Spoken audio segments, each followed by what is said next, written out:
मित्रों, आज इस वार्तालाप में आपका स्वागत है। आज के इस वार्ता में जैसे कि आपने भी सुना होगा, कांग्रेस का भ्रष्टाचार एक बार फिर सामने आया है और पूरे देश भर में हाहाकार मची है, त्राही त्राही हो गई है कि देखिए वो कांग्रेस और वो कांग्रेस के नेता जो ईमानदारी के भाषण करते हैं और उनके जो सांसद हैं उनके घरों से करोड़ों रुपए की राशि जो है वो प्राप्त हो रही है। इनकम टैक्स की टीम ने जब धीरज साहू जो इनके एक सांसद हैं उनके यहाँ छापा मारा तो वहां पर गिनती ही नहीं हो रही है कि भाई कितने नोट जो है वो वहां से निकल रहे हैं। नोटों के भरे हुए बैग निकल रहे हैं, अलमारियां खोल रहे हैं तो अलमारियों से नोट निकल रहे हैं, और अगर आप बैठने चले जाएं तो वहां नोट निकल रहे हैं। नोट ही नोट हैं, उनकी गिनती अभी तक जारी है, लेकिन जो गिनती हुई है 225 करोड़ से ज्यादा की रकम अभी तक जो है वो गिन ली गई है। मेरा कहना इतना ही है कि देखिए ये वो कांग्रेस है जो ईमानदारी के भाषण तो करती है, लेकिन भाषण के पीछे जो इनकी नीयत है वो भ्रष्टाचार की नीयत है। ये तो एक सांसद है, ये धीरज साहू एक सांसद है। इनके कितने सांसद हैं, कितने इनके एमएलए हैं, कितने इनके वरिष्ठ नेता हैं, क्या हाल होगा इनके नेताओं का, कितना पैसा इन्होंने लूटा है।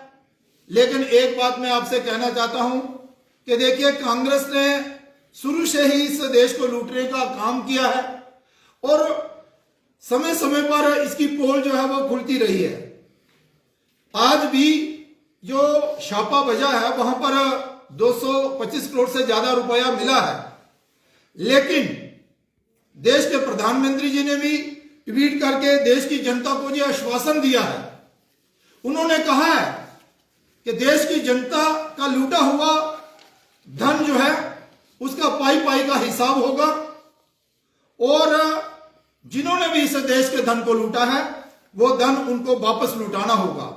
मैं ये चित्र आपको दिखाना चाहता हूं, देखिए ये चित्र। लगता है कि ये किसी सांसद का घर है। इतना तो हमने कहीं खजाना भी नहीं देखा, कहीं फोटो पे कभी देखा ही नहीं।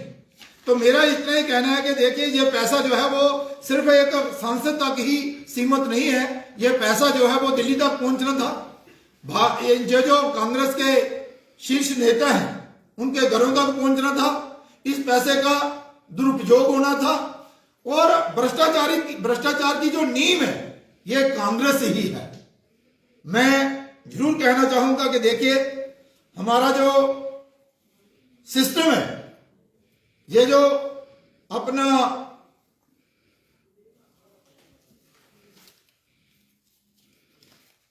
भ्रष्टाचार को समाप्त करने का जो प्रधानमंत्री जी ने निर्णय लिया है वो उस पर अड़िए हैं और आगे बढ़ रहे हैं। मैं इतना जरूर कहूंगा कि बार बार कांग्रेस के लोगों के घरों से ही क्यों करोड़ों रुपए जो हैं वो मिलते हैं, जो धन लोगों से लूटा होता है वो मिलता है। और ये कांग्रेस के डीएनए में, कांग्रेस के रोम रोम में भ्रष्टाचार जो है वो भरा हुआ है। कांग्रेस ने हमेशा देश को लूटा है, इसके प्रमाण जो है वो सामने आए हुए हैं। मैं इतना कहना चाहता हूं कि जो कांग्रेस के नेता ईमानदारी का भाषण देते हैं ये बिल्कुल सत्य नहीं है। सत्य यह है ये जो सामने आया है, ये सामने जो आया है। लेकिन देश की जनता को नरेंद्र भाई मोदी जी पर भरोसा रखना चाहिए, जिन्होंने ये कहा है कि देश का लूटा हुआ धन, उसकी पाई पाई का हिसाब जो है वो भ्रष्टाचारियों को देना होगा और उनका स्थान जो है वो जेलों में रहेगा। अभी ये दर पर दर प्रत्येक खुलती जा रही है। अभी इसमें और कौन कौन इन्वॉल्व है उसका भी पता चलेगा। लेकिन आज के इस विषय पर मैं इतना ही कहना चाहता हूँ। मेरे साथ बड़े ही सीनियर हमारे लीडर भारतीय जनता पार्टी के स्पोक्स पर्सन अपने सेठी साहब हैं, मैं इनसे भी कहूंगा कि इस पर जरूर अपने दो शब्द जो है वो रखें। देखें, जैसे जुगल जी ने कहा, ये बड़ी सीरियस एक इशू जो है वो सामने आया है। कांग्रेस के नेता राहुल गांधी बात तो करते हैं मोहब्बत की दुकान की। वो कहते हैं कि मैं मोहब्बत की दुकान चला रहा हूं, लेकिन ये मोहब्बत की दुकान का, ये तो बेईमानी की दुकान है। जहां पे भी भारतीय जनता पार्टी के अलावा कोई भी पॉलिटिकल पार्टी आप देखेंगे, वो कांग्रेस हो, ये पकड़े गए 225 करोड़ से ऊपर, इससे पहले भी मामले थे। आम आदमी पार्टी का देखिए तो डिप्टी चीफ मिनिस्टर साहब उनके जेल में बैठे हुए हैं, सत्येंद्र जैन जो है वो जेल में बैठे हुए हैं, महुआ मित्रा का जो है केस आपके सामने है, जो कि पैसे लेके क्वेश्चन पूछती है पार्लियामेंट में। तो ये देश को अब डिसाइड करना है कि मोदी की गारंटी चाहिए ईमानदारी की, या कांग्रेस की बेईमानी की दुकान चाहिए, और बाकी पार्टीज की बेईमानी में जो है वो कांग्रेस के साथ शिरकत चाहिए। भारत जाग रहा है। पीछे अभी आपने इलेक्शंस के रिजल्ट में देखा कि मोदी की गारंटी के ऊपर पूरे देश को भरोसा है कि मोदी है तो ईमानदारी से ये कंट्री चलेगा। और जब मोदी जी ने ये कह दिया इस रेड के बाद भी कि एक एक पाई पाई का हिसाब होगा और हर पैसा जो है वो वापस लिया जाएगा, तो पूरा देश मानता है कि जितने भी लोगों ने भ्रष्टाचार किया है उनसे सबसे पैसा वापस होगा। हमारा मानना यह है कि ये सिर्फ एक केस है, ऐसे सैकड़ों केस और सामने आने वाले हैं। और यह भी सोचना चाहिए कि पार्लियामेंट के इलेक्शन नजदीक आने के साथ साथ जो है ये पैसा इकट्ठा होना कैसे शुरू हो गया। कौन लोग हैं जो पैसे के बूते के ऊपर पार्लियामेंट के इलेक्शन लड़ना चाहते हैं, और लोगों की पसंद की सरकार को हराने में कौन कौन से लोग जो हैं वो सामने आ रहे हैं।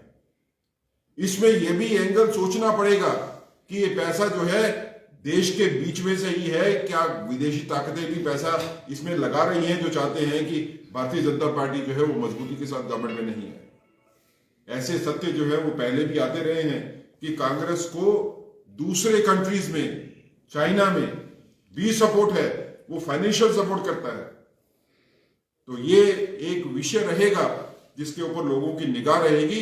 लेकिन हमें लगता है कि वक्त आ गया, सभी भारतीयों को सोचना पड़ेगा और देश के प्रति जागरूक होना पड़ेगा अपने दायित्व के प्रति, कि हमको एक ईमानदारी की सरकार जो है वो लेके आनी है, और इस तरह के बेईमानों की सही जगह जो है वो जेलों में है, उनको वहीं पे पहुंचाना।